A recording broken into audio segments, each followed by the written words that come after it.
recording here. Yeah, good morning, good evening, good afternoon, wherever you are. I'm going to share screen and then I will start little bit about LinkedIn, how you can make LinkedIn profile such a great profile so that you attract jobs as well as, it is a quick presentation. I'm going to sending it you by email.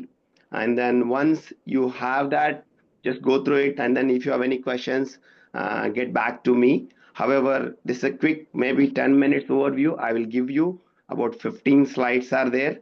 But if you have any questions, feel free to reach to me and then I'll help you really uh, answer any questions you have on that. Okay, so I'll go ahead and get started now.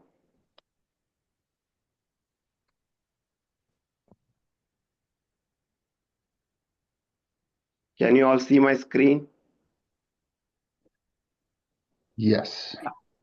Okay, so this is a very quick overview in terms of how we can. So first of all, having a professional headline. So main thing is, don't only talk about your job title, what you're doing, what value you are bringing to the organization or the industry. Make sure, it's less than, about 120 characters. And then the quote that I liked is your LinkedIn headline is your digital handshake. Make it memorable. So make sure that it is so clear that whatever you want to stand out, it should be there. Second, make your perfect profile photo, make a professional photo. Otherwise, if your profile picture is your personal logo, so invest in making it exceptional. So this quote really resonates. So I just put my picture just to give you, how you can make high quality, and then also at least 60% of your face is available, and then also natural smile, right? Those things will help. Third, engaging background. Make sure your background, right? Banners are really, if your banner is good, people will attract, people will come and see your profile, right? Your banner is like a prime real estate. Use it to tell your professional story at a glance. Somebody comes, he should or she should know who you are, right? This is very important. Then fourth, compelling summary, right? Profile with complete summaries are 40% more likely to receive opportunities. So if you're looking for better promotion roles, so make sure that your summary is like, it is not your biography. Don't keep writing everything. It is professional manifest. So keep it simple, and how you can start with powerful hook and then short paragraph and also put achievements and specialties. Add clear to call to action, right? What you are looking for. So that is very important. Then experience, strategically showcase your experience, right? What you are achieved it, not only put responsibilities, use more action verbs, right? What you have done, quantify results, and then also highlight cross-functional team leadership. Hey, if you can put your phones on mute, Santosh, that would be good. Do not tell people what you did, show them the difference you made. Like this is a quote from Simon Sinek. So it is very, very important. So exactly tell people what difference did you made, right? Then keywords, very, very important. The right keywords don't just attract views, they attract right views. So if you want really people like recruiter or anybody want to come, or a manager who is hiring, they will look for your keywords. Do you have the right skills? So make sure that what keywords are required for your industry, and then incorporate in your profile and then also your headline, right? So there is a tool called LinkedIn skill assessment. So you just go and then validate your skills, right? And then accordingly, you can choose your keywords in your resume. Then quality recommendations. Make sure that, at least 5 recommendations are there. Then you will get 70% more profile views. So people will come to you only when you have really good views, right? Then a recommendation is just a trust. that speaks louder than self promotion. So if you do whatever yourself, that is less likely to see by people and trust you. But if somebody tells about you, they will trust you more. So make sure that you get recommendation. Then future section in your LinkedIn, right, is your professional portfolio. So make sure that what intention, what exactly you want to create, right? Your best work, article, project, whatever you have done, right? Make sure that you keep on updating every quarter. And then also you have a professional brand, right? That should reflect there, right? Then strategic skills section, 5+ skills should be there, right? That will increase almost 17 times more views to your profile. So make sure that you put your skills strategically, get endorsement from people, and also, like I said, LinkedIn assessment is very important. Your skills section tells recruiter not just what you know, but you want to be known for. It's very, very important for if you are looking for better role or bigger opportunities. Then engage consistently and meaningfully. So active users who post, at least start posting something. You've probably seen Krishna post a lot. I also post sometime. So if you post more, people will recognize you. So engagement is not about being everywhere, it's about being valuable where you are. So wherever you are, how you can make it valuable is because of your profile. So it's very important for you to keep posting, keep doing some whatever you are doing, just not company secret or confidential, but whatever your personal information, right? Then Then the next one is contribute to strategic group. There are many groups in on LinkedIn for your industry.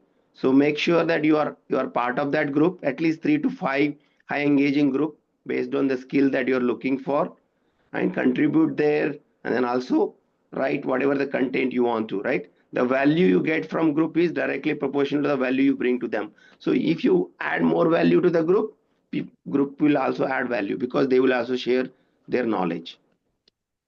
Then customize your URL and contact information. Make sure that your URL appear more professional, right? So don't there are multiple names, numbers. So it's very simple, right? If you go to my profile, you will see linkedin.com, you know, Sanjeev Khot. That's very simple, right? Same thing, you can also make it URL very clear. Whatever your name, it should be clearly so you can adjust it, right? Your LinkedIn URL is your digital business card. So keep it clean, professional, and memorable, right? This has come from Gary Vaynerchuk. Then leverage multimedia, right? So like I mentioned, right, include videos, presentation if you want to really make yourself visible. Add media specific experience to the context, whatever you have the knowledge, go ahead and talk, or maybe like, share, comments, those will help. And then also there are many presentations available, you can download, you can really review them.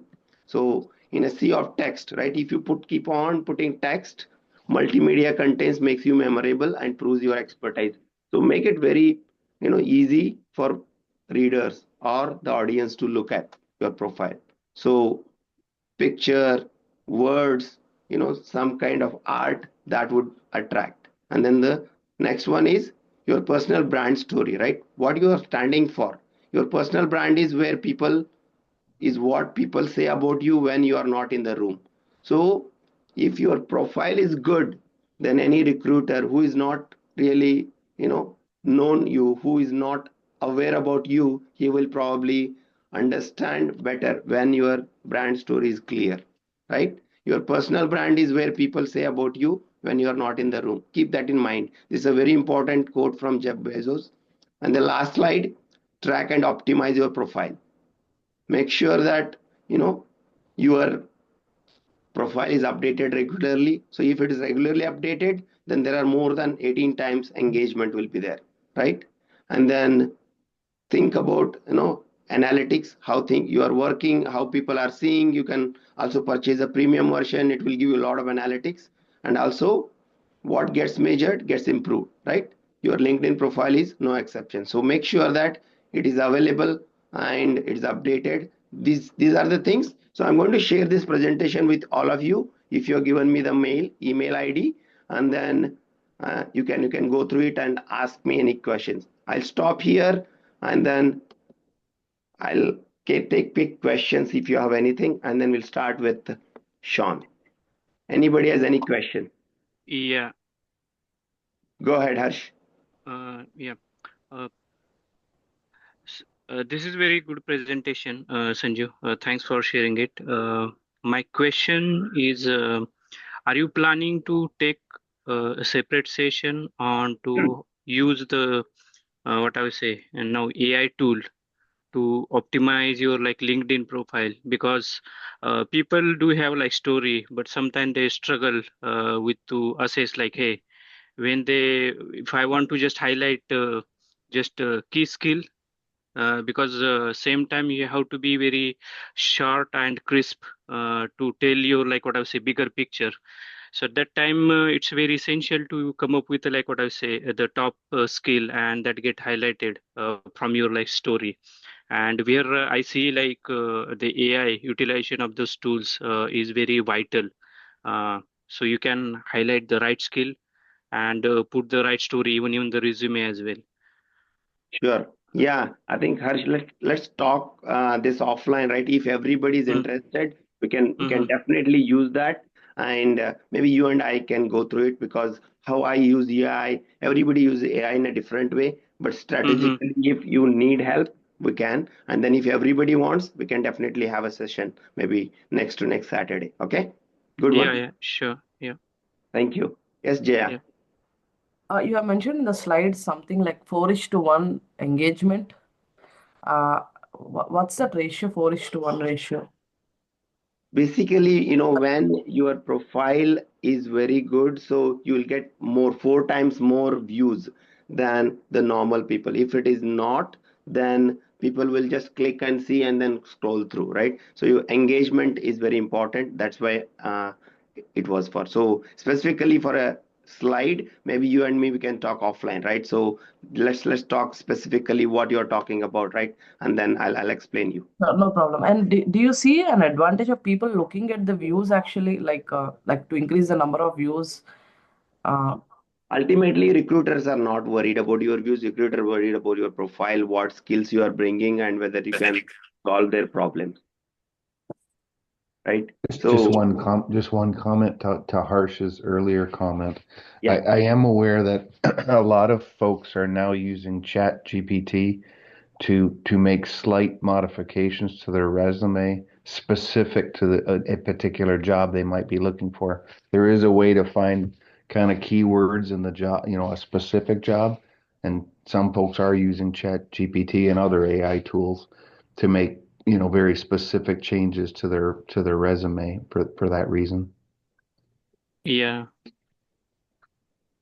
this is very good. And Shawn, I think Atul and I, Atul was really working on it, and we worked together on his resume using AI recently. And it really phenomenally did very, very not resume, but I think how to attend interviews, what type of questions, and then how you can really answer. So that is another thing is very important, how you can use AI to learn more and then be prepared to answer the questions. Yeah. Thank you. Yeah, I agree with you. Anybody has any other questions? Sanjeev Kaushal here. Is it good? I'm slightly drifting away from the topic. If your resume shows what kind of a person you are slightly on your resume, is it good to show something like that on resume or whatever the profile which we are building on LinkedIn? Yeah. So give me an example, Kaushalendra. Like for example, if what we say a person can be very much aggressive or less aggressive or something of that sort. Is it good to reveal on your profile?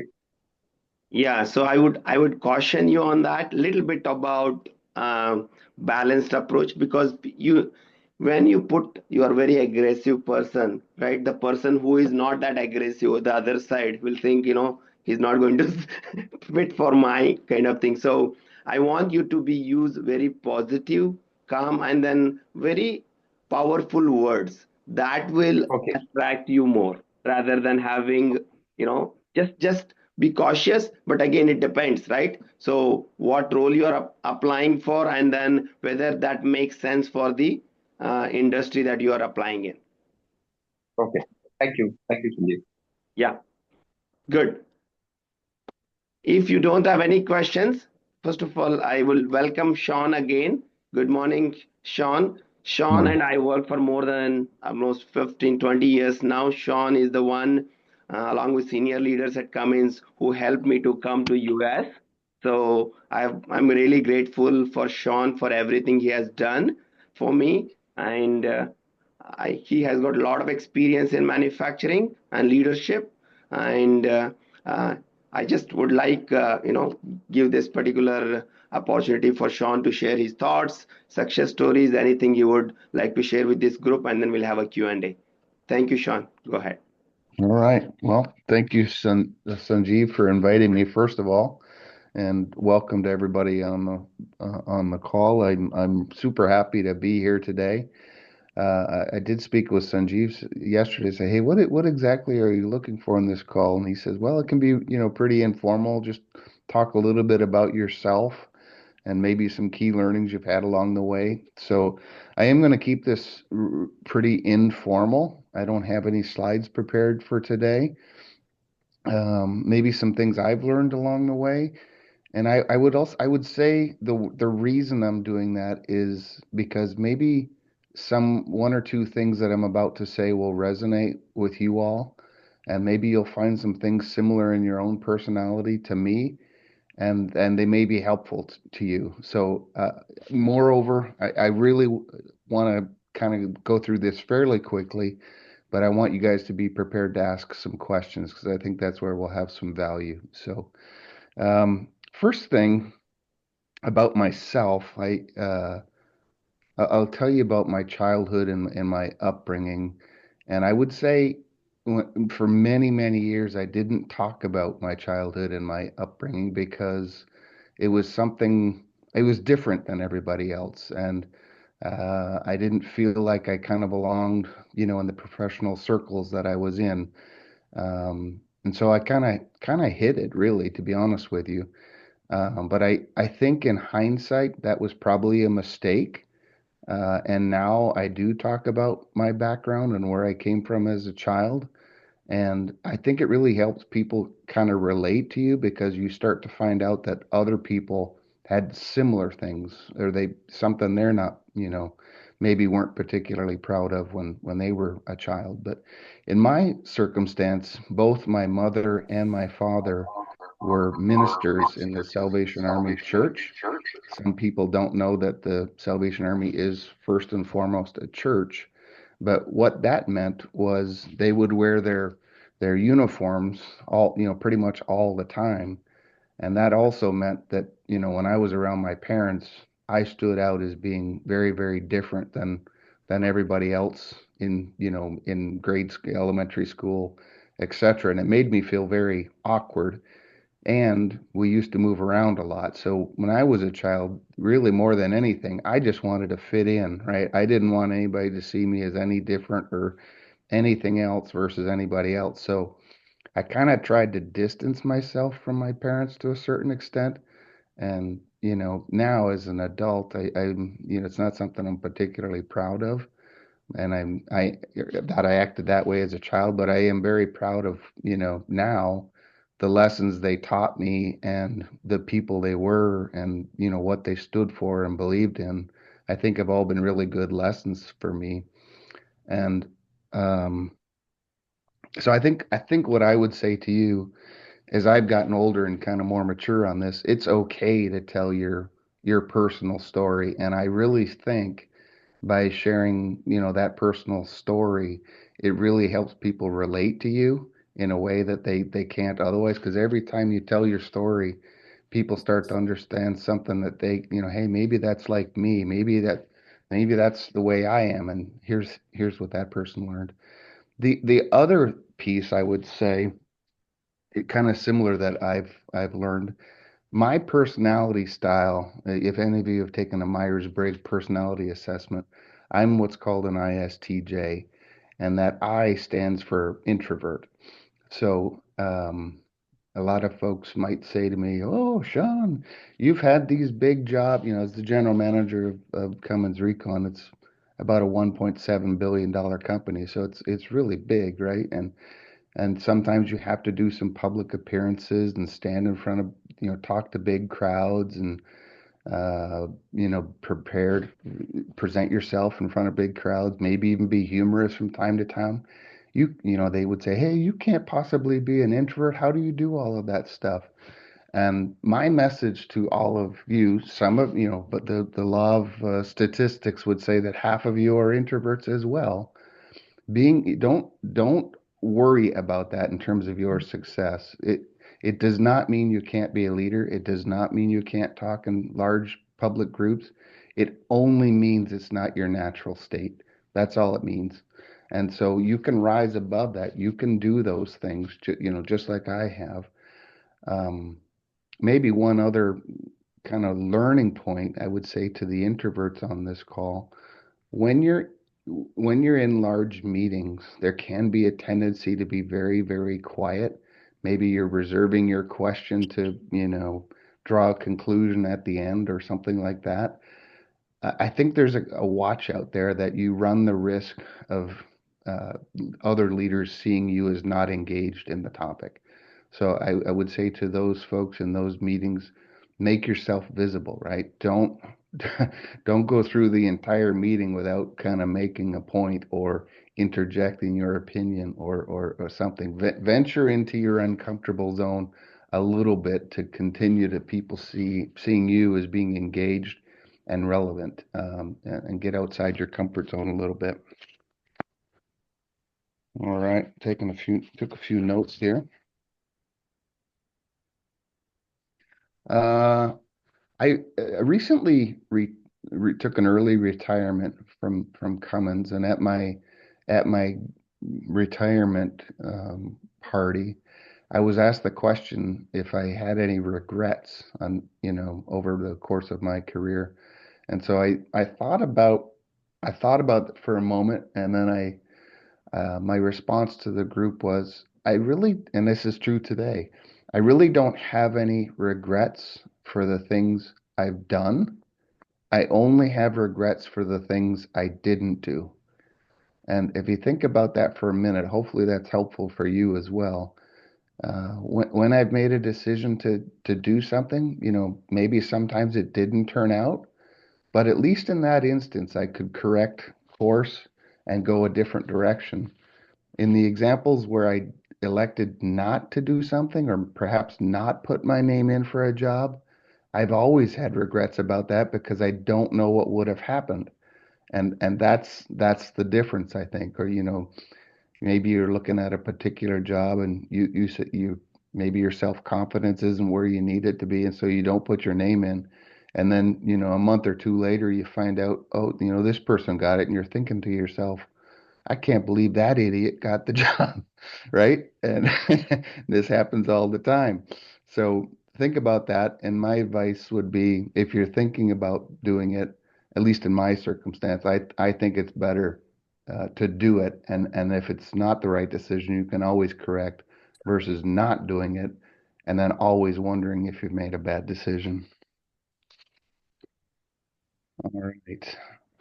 Another thing I wanted to touch on today, and first of all, you're doing it here somewhat today, which is very good, is this notion of networking. Everybody talks about it, but very few people do it in actuality.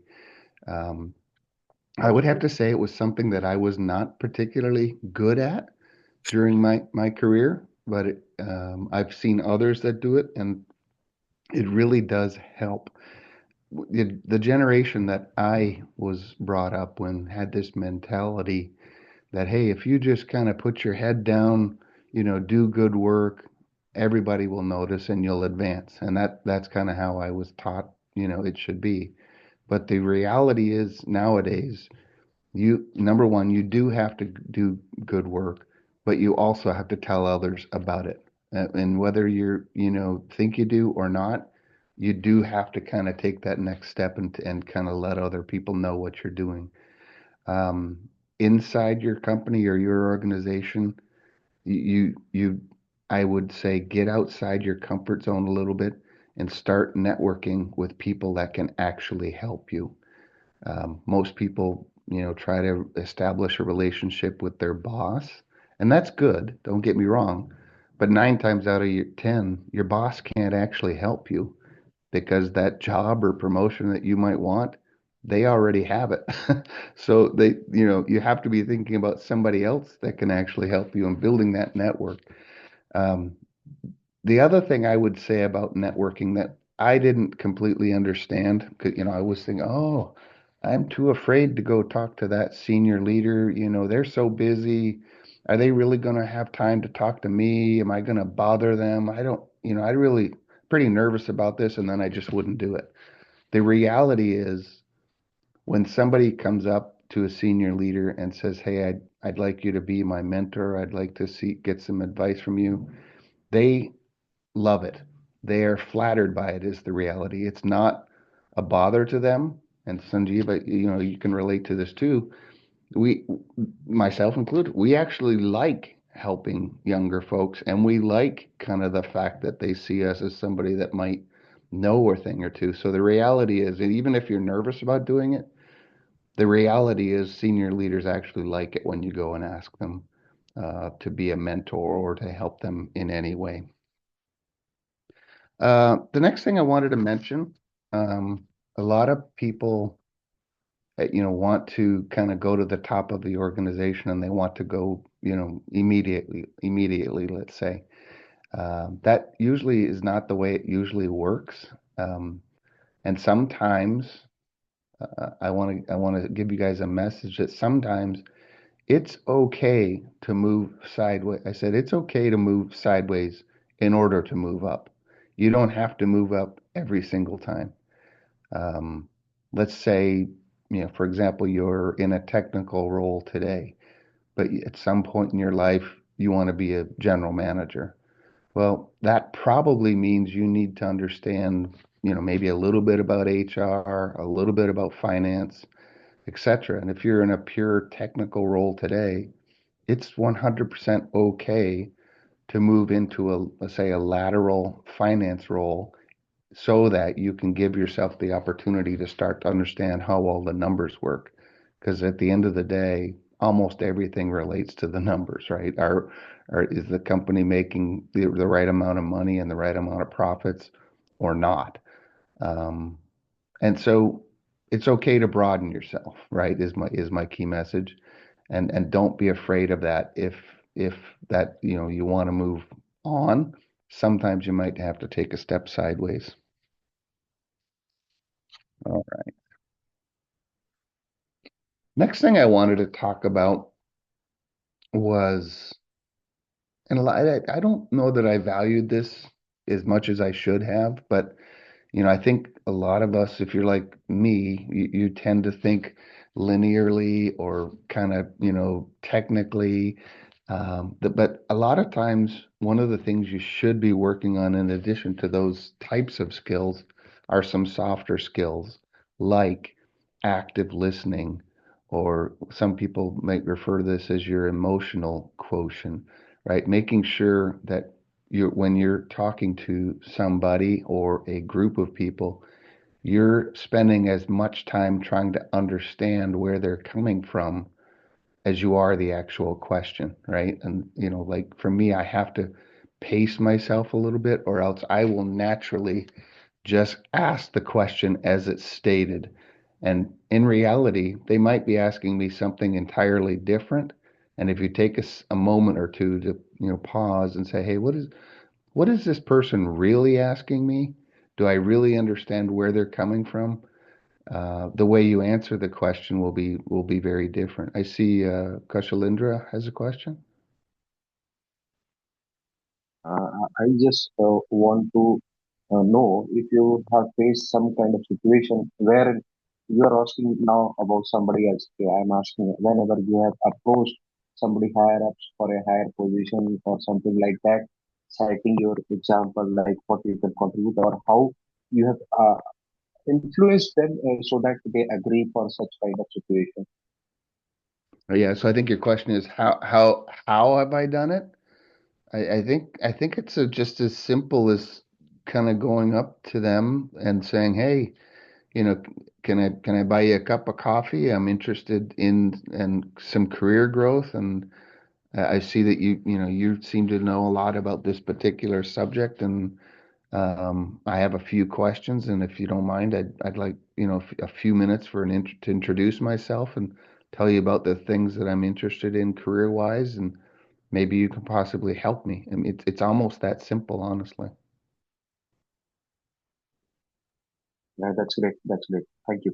I mean, usually maybe keep that introduction a little bit informal. Mm-hmm. If you don't know them that well, but find an excuse to get to kind of run into them, right? Or send them email and set up. I would say this: try to do it in person if possible, and actually meet them and talk to them face to face, right? And just it's okay to say you're interested in career growth and you want to do this. Everybody is the reality, right? Everybody wants the same thing, so they understand that. And the only other thing I was going to say about the mentoring, let's say that person agrees to say, hey, you know what, I'm interested in helping you as well. I can give, a few watch outs, maybe a few things to try, a few things that don't try. When you do have meetings with that person after they've agreed to be your mentor, let's say, make sure when you meet with them, you actually have an agenda. You have actually a few problems that you've encountered, or maybe you're having difficulty with your boss or you're trying to prepare for a big meeting. Have an actual topic. The worst thing in the world is you kind of set up this mentoring relationship and then you go to the meeting and you don't actually have anything to talk about. So hopefully that makes sense.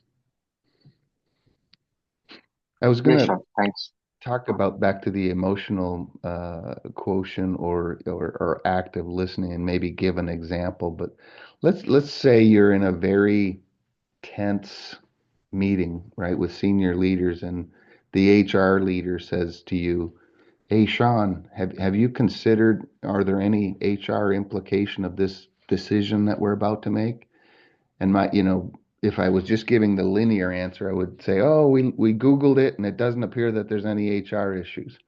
But if I step back and think about where that person's coming from, that's not actually what they're asking me. What they're actually could be asking me is, hey, I'd like you to sit down with me and review this, and we can kind of jointly think through if there really is going to be any HR implications in our exact example, right? So that person's probably might be asking that they want you to kind of go through that in detail, and that way they can actually feel like they're part of the decision-making process and buy in and help you to socialize the idea and get buy-in from everybody else on the group. So just think about that, the context that people are generally coming from, what function do they represent? Take a second, think, why is this person asking me this question? And then I think you'll be able to give a much more robust answer. The last thing I wanted to talk about was I called it success at home.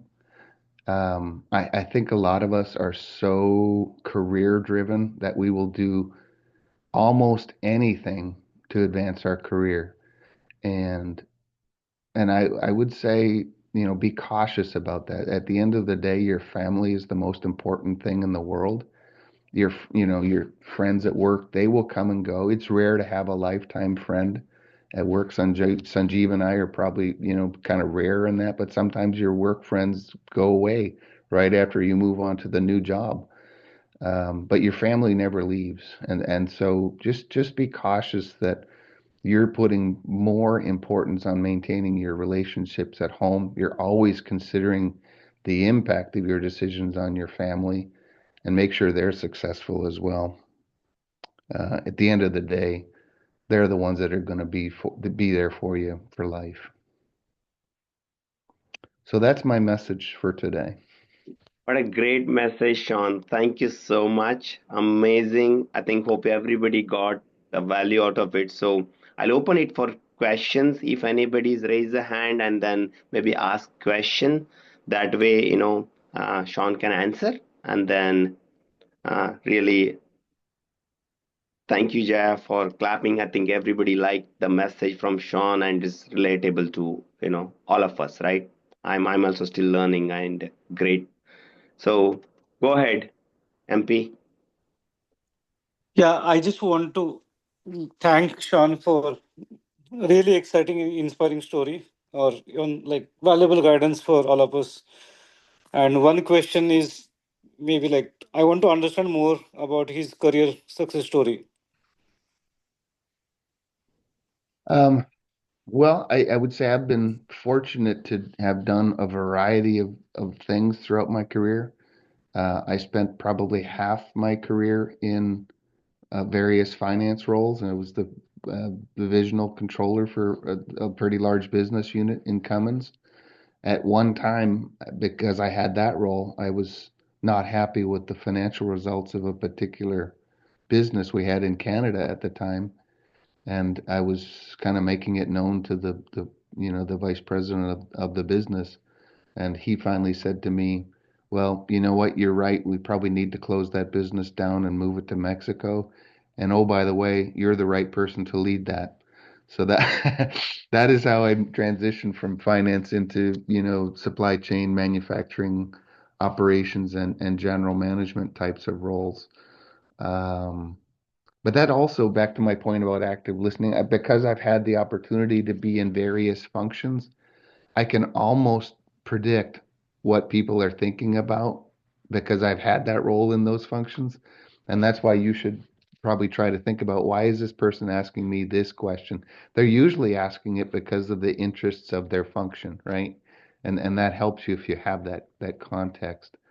Um, I, I would say, if you're open to kind of working in different functions, it can be very, very exciting.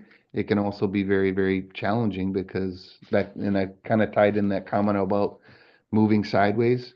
That's actually what I did as well. And, I think it's safer for you as well. Don't kind of automatically think you're going to move into a, a promotion in a completely different function all at the same time. That is a huge risk, right? Because the expectations are quite high. So it's okay to move in at a maybe a same level, just so you can figure out what you're doing in this new function. Um, I'm gonna put something in the chat window. Let's see here. Yeah, what I'm doing now, I've actually launched a new business as for myself, helping with my daughter-in-law. We've opened an online business called the Antique Room, and we're selling antiques online. The antiqueroom.com. We own that URL, that's completely different than what I've done my whole working career. But that onto something new. Um, Hopefully, I answered your question. And Yeah, it Jaya, was really useful. Thank you so much. sure, Jaya. Thank you, MP, for asking. Go ahead, Jaya. Uh, Hi, Sean. So there is a bit of uh, confusion, or I mean, I'm trying to know a little bit on this. People say you have to go into expertise into one field, you have to master it a lot, and you have been working in different in a horizontal more than going in narrow in a T-shaped. You were horizontal, trying to work on different functions, right? So what is the best approach? Because sometimes I get confused, like what is my primary expertise? I have been hopping around, and when I really think through what's my primary expertise, I get confused. And now you were all through working this, and now you have set up your own business, running all a web shop, a virtual shop, and everything, right? So just wanted to know your thoughts about T-shape versus horizontal. Yeah, um, this is an interesting question. I think it really kind of boils down to your personality and your tolerance for risk, right? In my example, I was very far along in my career in finance, right? I was a divisional controller in finance, and most people thought I was pretty darn good in finance roles, right? But for me, I was only, halfway through my career. I thought that if I continue, I'm just going to keep doing more and more of the same thing, right? Maybe bigger organizations, but more and more of the same thing. And for me, I'm more wanting to take on new things and new challenges, even if it's risky, right? Other people, maybe not so much. And honestly, that path is probably a little bit more difficult. I would just say, if you don't like risk as much, it's perfectly fine to stay in the same function and keep moving along.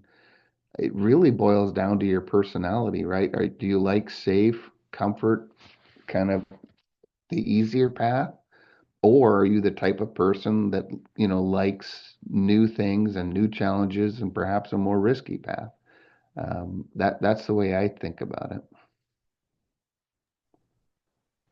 Thank you. So know your personality, basically, right? Yeah, whatever you want to achieve, you can, right? So I think it's up to you. Yeah. Go ahead, Krishna. Hi, Sean. Good morning. Thanks for your great journey so far. I think it is very inspiring. I just wanted to, couple of points you mentioned very nicely on mentorship, active listening in the meetings, how you have to be heard of that one. Don't wait for less. I mean, there are a lot of things to learn even in a short 15, 20 minutes or 30 minutes. My quick question is how you manage the different generations. Let's say you might be coming across with the different generations and how you manage, because expectation purpose of all the different generations are different. Um,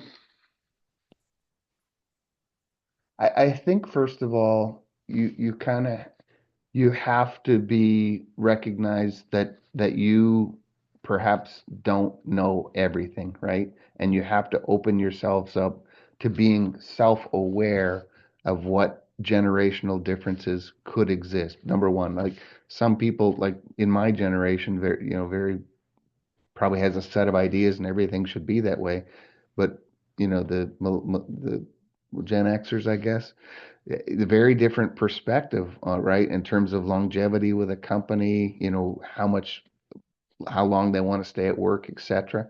So you have to be aware that there's going to be some differences and open yourself up to working with those folks and recognizing that the way you've done it is not the same. I think the same thing is true when working across different cultures as it is with different generations. And I'll give you an example. I don't know if some of you are calling in from India, but I'll give you an India example. I worked with a lot of folks based in India, and Sanjeev, you might relate to this when you were there, right?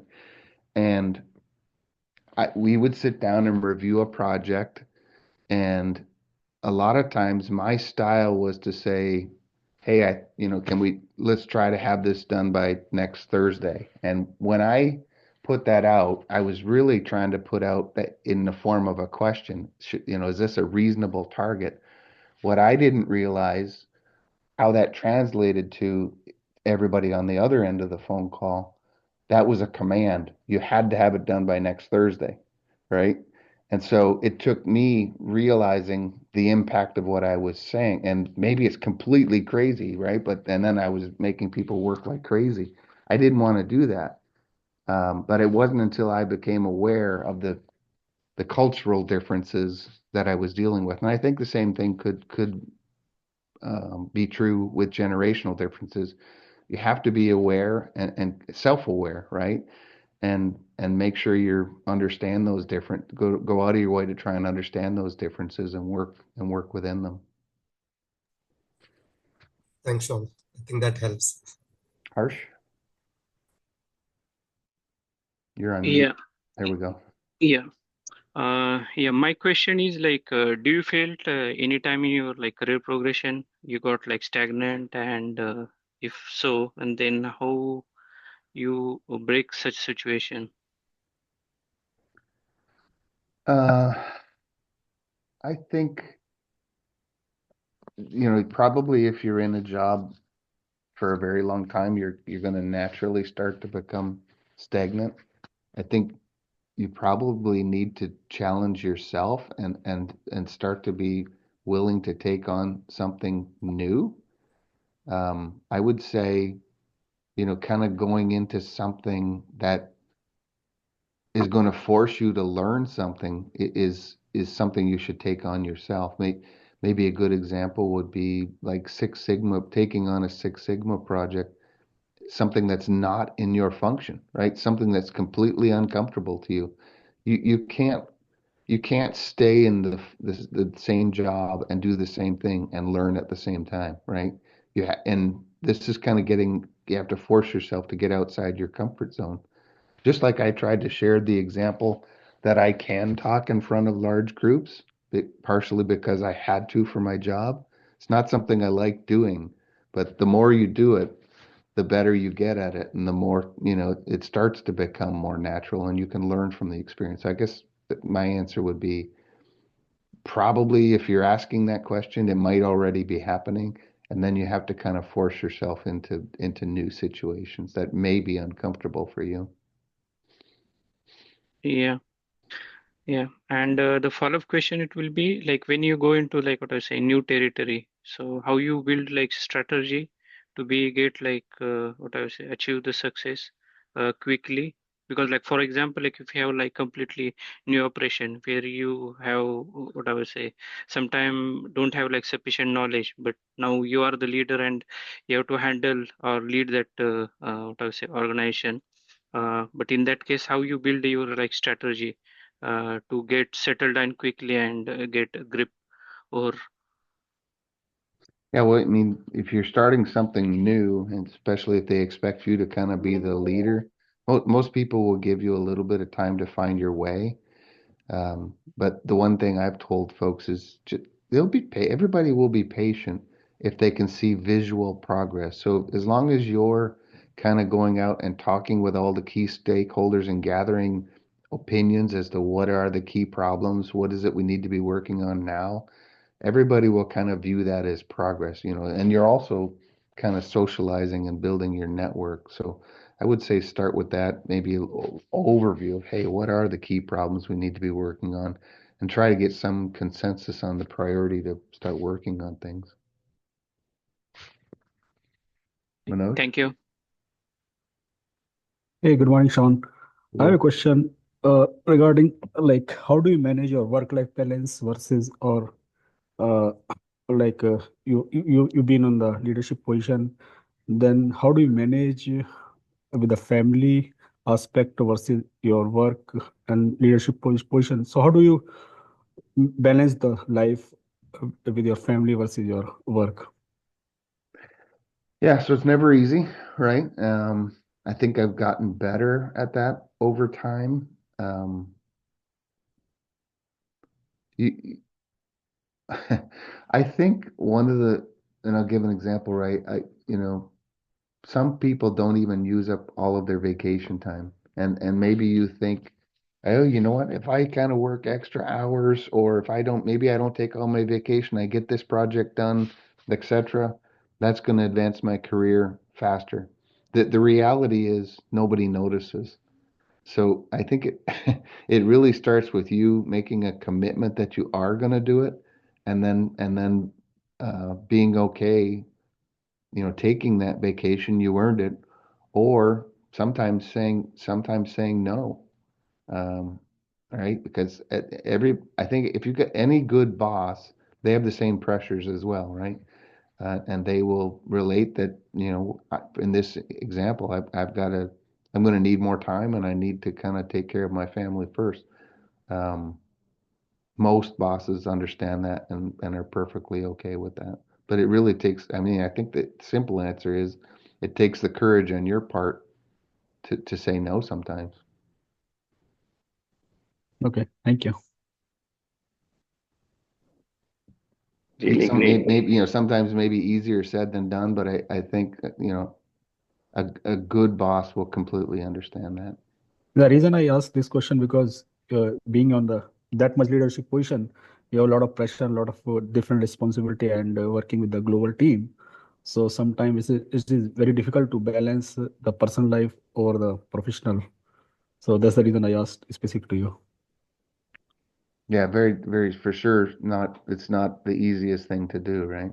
But you do have to kind of carve out time and maybe even make sure you're scheduling things. It can be easy to forget your family, I would say. It's a mistake, but just like we kind of put calendars and agendas together for our work life, make it makes at least in your head, make sure you're balancing that out. Right, right. Yeah, thank you very much. Yeah, great answer. Thank you, Shawn. Go ahead, Atul. Yeah, Sean. Thanks for great insights. So I had one question. Like I'm going through a job transition, and then typically I'm having some nervousness or anxiety during final rounds, like especially with interview with VPs or senior leaders.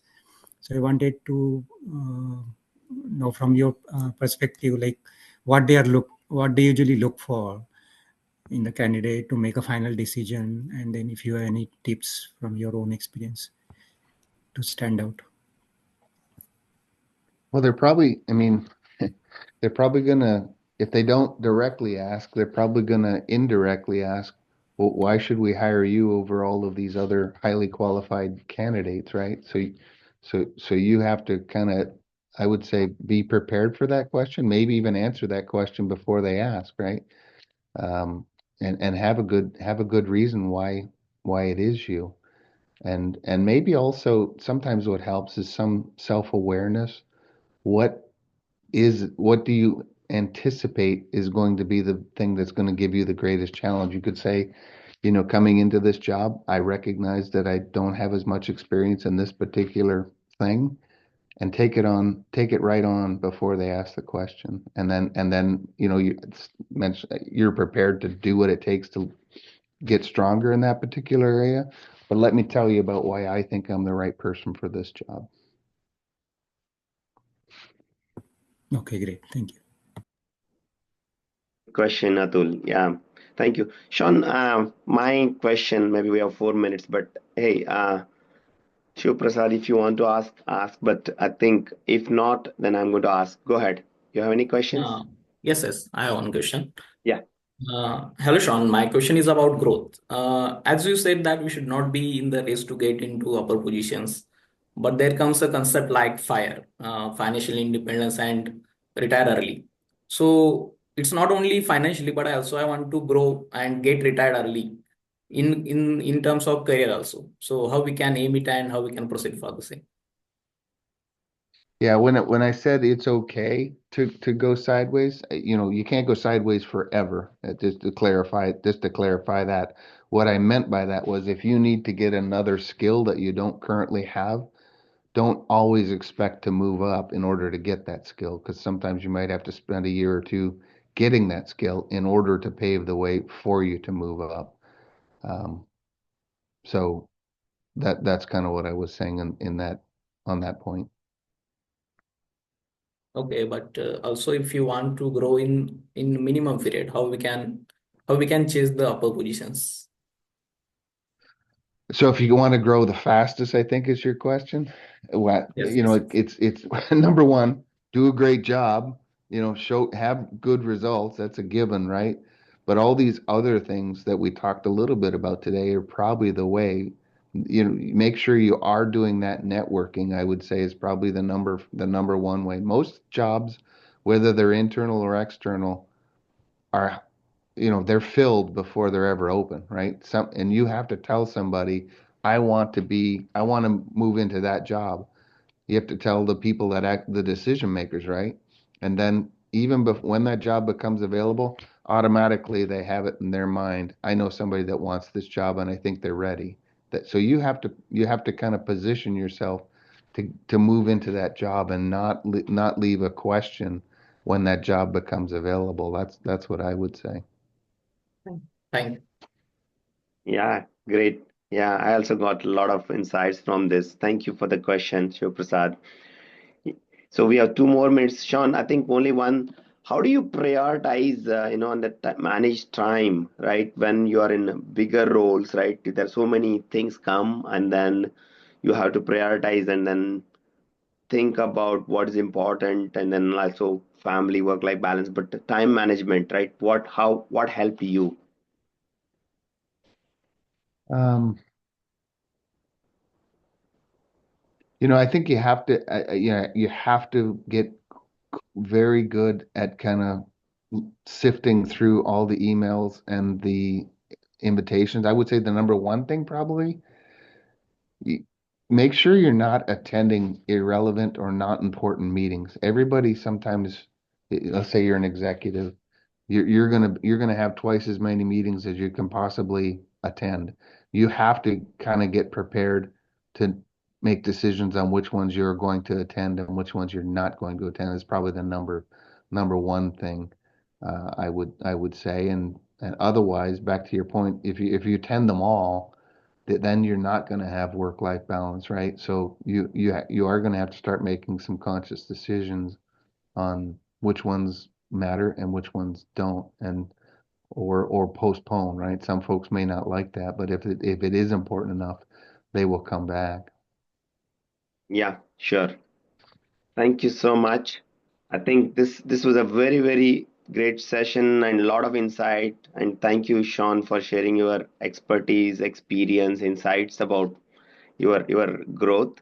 And similarly, we will be bringing some really good guests. At the same time, next week, I'm thinking next to next week, this Saturday Success Network is 2 Saturdays in a month, first Saturday and third Saturday. So if your friends or anybody is interested, share with them, and then they will also learn and then grow. I hope this was helpful for everyone, and thank you so much. I've recorded the session, so maybe I'll be posting for the people who have really enrolled, and then we'll get back. If you have any questions, feel free to reach out to me, and then we'll schedule one more very soon. Thank you so much. Shawn, Thank you you. and Thanks a Shawn, lot. you, me, and Krishna will stay for 2 minutes, and then we'll continue. So Okay. others log off. Thank you. Bye bye. Thank you. Have a Thank good day. you. Bye now.